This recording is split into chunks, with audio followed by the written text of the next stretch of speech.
नासिम breaking news अवां सां share कंदासीं। नासिम जोखियो क़त्ल केस में गिरफ़्तार एमपीए जाम अवेज़ समेत 3 जवाबदारनि खे मलीर जी अदालत में पेश कयो वियो आहे।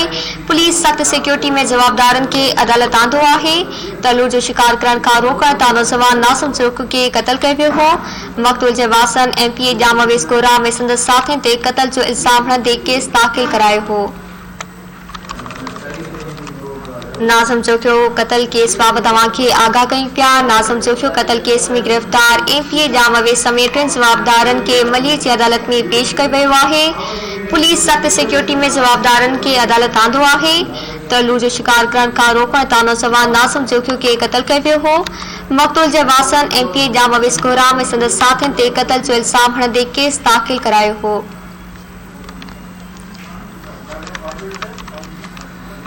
ब्रेकिंग न्यूज़ अवां सां शेयर कयूं पिया। नाज़िम जोखियो क़त्ल केस में गिरफ़्तार एमपीए जाम अवेज़ समेत 3 जवाबदारनि खे मलीर जी अदालत में पेश कयो वियो आहे।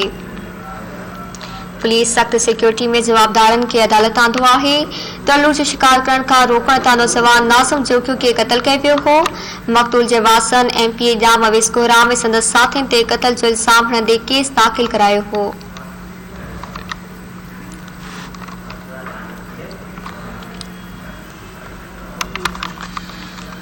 एक बार ॿीहर अव्हांखे आगाह कंदासीं। नाज़िम जोखियो क़त्ल केस में गिरफ़्तार एमपीए जाम अवेज़ समेत 3 जवाबदारनि खे मलीर जी अदालत में पेश कयो वियो आहे। पुलिस सख़्त सिक्योरिटी में जवाबदारनि खे अदालत आंदो। तलूर जो शिकार करण खां रोकण तां नौजवान नाज़िम जोखियो खे क़त्ल कयो वियो हो। मक़तूल जे वारसनि एमपीए जाम अवेज़ कोरा में संदसि साथियुनि ते क़त्ल जो इल्ज़ाम हणंदे केस दाख़िल करायो हो। मलीर मां तफ़सील मालूम कंदासीं मुर्तज़ा चांडियो खां। जी मुर्तज़ा आगाह कजो। जी, नाज़िम जोखियो केस में मुख्य जवाबदार एमपी जाम अवेज़ समेत 3 जवाबदारनि खे जुडिशियल मजिस्ट्रेट इल्ताफ़ हुसैन चुने जी अदालत में पेश कयो। जंहिं अदालत में जांच पुलिस रिपोर्ट पेश कई, जंहिं ते फ़रियादी जे वकीलनि रिपोर्ट खे रद्द कंदे चयो त जांच पुलिस वंगार पई हुई। हुननि चयो त हींअर ताईं मक़तूल जो सामान जंहिंमें कपिड़ा क़त्ल में इस्तेमालु थींदड़ जेका आला चइबो ऐं मोबाइल फ़ोन ऐं ॿियो सामान हथु न कयो वियो।